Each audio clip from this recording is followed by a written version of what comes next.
Don't wait for someday. The clacking of the keyboard, the incessant ringing of phones, computer screens blinking with exchange rates. Henry never stopped.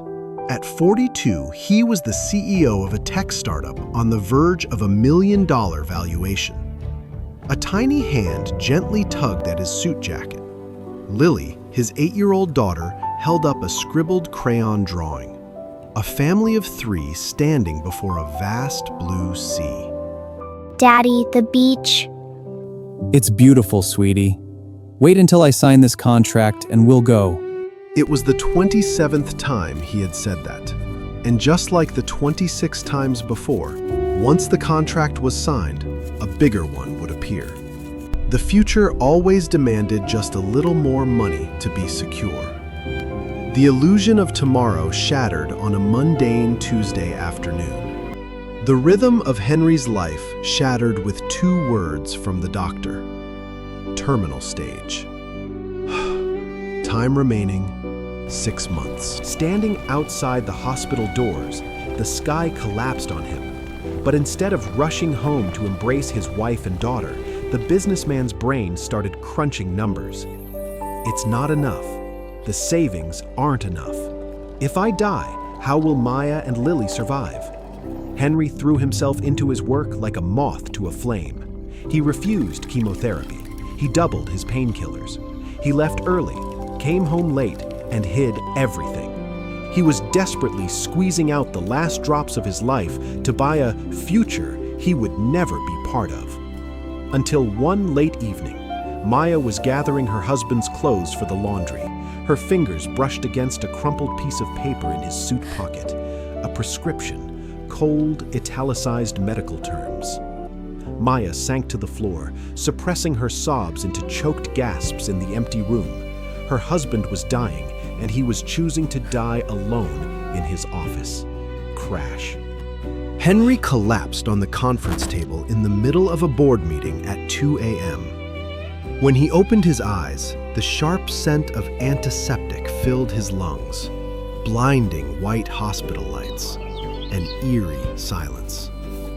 At the edge of the bed, Lily was swallowed up by a plastic chair, quietly drawing.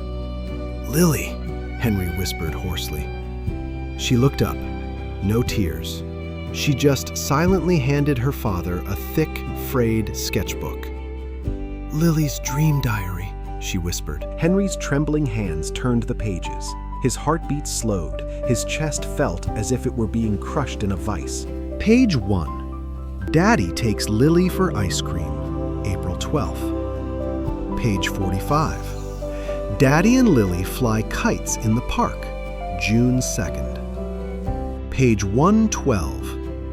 Daddy reads me a bedtime story, August 18th. 365 drawings, the past 365 days.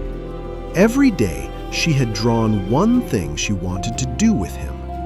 No mansions, no supercars, no million-dollar accounts. Just the smallest, most ordinary things. And not a single drawing had come true. The first tear fell from the man of steel, blurring the crayon wax. He had traded his entire present to build an invisible future, and in doing so, missed the very growth of his most precious treasure. The next morning, Henry's lawyer received a brief phone call. Sell the company. Accept any price. 3 days later, the long whistle of a train echoed through the station. Henry, Maya, and Lily sat in a cabin heading toward the coast. Henry's face was gaunt and pale, but his eyes had never looked so peaceful. Maya held his hand tightly without saying a word. Her grip held a universe of forgiveness and heartbreak. Sitting opposite them was an elderly monk. Looking at the small family, the monk smiled, his warm voice cutting through the rhythmic clacking of the iron wheels on the tracks. There once was a farmer who worked himself to the bone his entire life, starving himself to fill a giant granary. He told himself that once the granary was full, he would finally rest, take his wife out, and eat the best meals. But the night before he planned to open the doors, lightning struck. The granary burned to the ground. The old monk paused, looking straight into Henry's eyes. What do you think that man lost? It wasn't the grain. It was the 30 years he went without eating a single full meal with his wife. Henry froze. The scenery outside the window blurred past. The train cars of the past and the phantoms of the future vanished. All that remained was the warmth of Maya's hand and Lily's giggling as she pressed her face against the glass to look at the trees. 6 months later, Henry was still alive.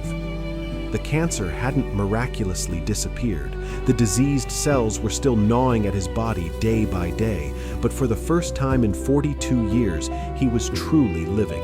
He no longer counted bank balances. He counted bright red check marks and got ice cream, read a story, built Legos. 365 drawings had been completed. Henry sat on the sand, leaning against Maya's shoulder.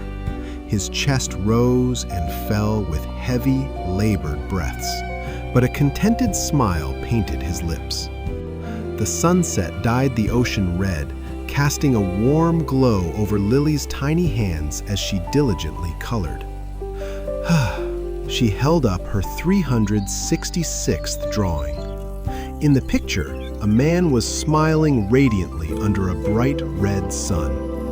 In the bottom corner, the round, careful handwriting of an 8-year-old stood out like an eternal declaration against time.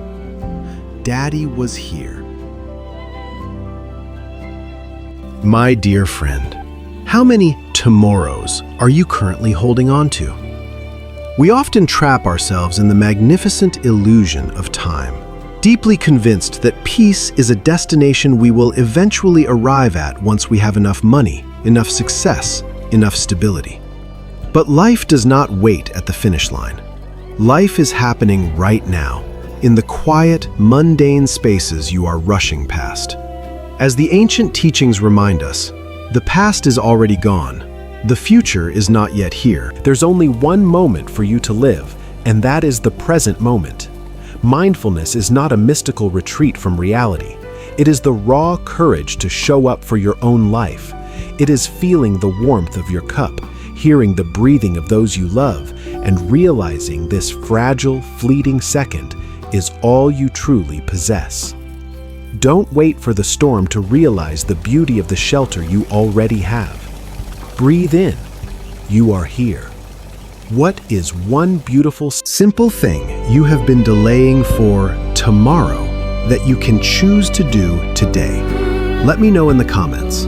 And if this story brought a moment of stillness to your soul, please share it with someone who might need a gentle reminder to pause. And subscribe to the channel so we can continue to walk this path of awakening together.